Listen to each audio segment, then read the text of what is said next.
काली, कालिका या महाकाली हिंदू धर्म की एक प्रमुख देवी हैं। वे मृत्यु, काल और परिवर्तन की देवी हैं।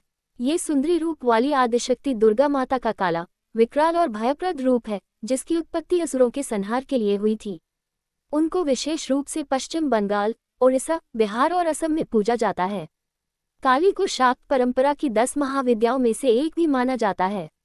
वैष्णो देवी में दाई पिंडी माता महाकाली की ही है। काली की व्युत्पत्ति काल या समय से हुई है, जो सबको अपना ग्रास बना लेता है। माँ का ये रूप है जो नाश करने वाला है, पर यह रूप सिर्फ उनके लिए है जो दानवीय प्रकृति के हैं, जिनमें कोई दयाभाव नहीं है। ये रूप बुराई से अच्छाई को जीत दिलवाने वाला है, इसलिए माता काली अच्छे मनुष्यों की शुभेच्छु और पूजनीय है। इनको महाकाली भी कहते हैं। काली पूजा या श्यामा पूजा मुख्य रूप से बंगाल, त्रिपुरा, ओडिशा, असम में प्रचलित एक हिंदू पर्व है। देवी काली को समर्पित ये पर्व आश्विन या कार्तिक मास की अमावस्या तिथि को मनाया जाता है। हालांकि इस दिन पूरे भारत में लक्ष्मी पूजा मनाई जाती है, लेकिन देवी के बंगाली, त्रिपुरी, ओडिया और असमिया भक्त इस दिन काली पूजा करते हैं। इसके अलावा बंगाली कैलेंडर के माघ महीने की कृष्ण चतुर्दशी तिथि पर रतंती काली पूजा और ज्येष्ठ महीने की अमावस्या तिथि पर फलहारिणी काली पूजा भी काफी लोकप्रिय हैं। बंगाली कैलेंडर के ज्येष्ठ महीने की अमावस्या के दिन श्री रामकृष्ण परमहंस देव ने देवी षोडशी के रूप में मां सरदा देवी की पूजा की थी। वह दिन था फलहारिणी काली पूजा। इस संदर्भ में यह बात ध्यान देने योग्य है कि आज भी रामकृष्ण मठ एवं मिशन में इस पूजा को षोडशी पूजा के नाम से जाना जाता है।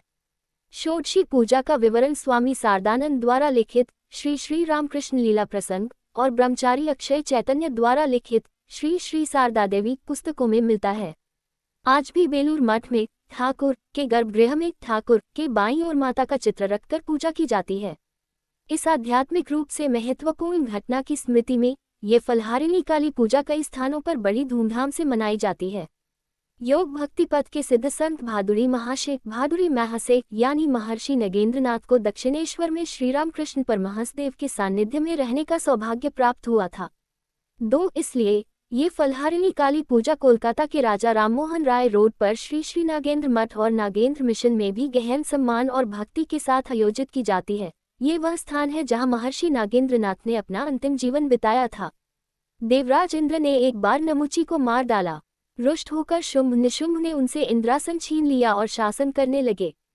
इसी बीच पार्वती ने महिषासुर को मारा और ये दोनों उनसे प्रतिशोध लेने को उद्यत हुए। इन्होंने पार्वती के सामने शर्त रखी कि वे या तो इनमें किसी एक से विवाह करें या मरने को तैयार हो जाएं। पार्वती ने कहा कि युद्ध में मुझे जो भी परास्त कर देगा उसी से मैं विवाह कर लूंगी। इस पर दोनों से युद्ध हुआ और दोनों मारे गए। सनातन हिंदू धर्म के शाक्त संप्रदाय के अलावा तांत्रिक, बौद्ध और अन्य संप्रदायों में भी काली की पूजा होती है। तांत्रिक बौद्ध धर्म में भयानक रूप वाली योगिनियों, डाकिनियों जैसे वज्रयोगिनी और क्रोध काली की पूजा होती है।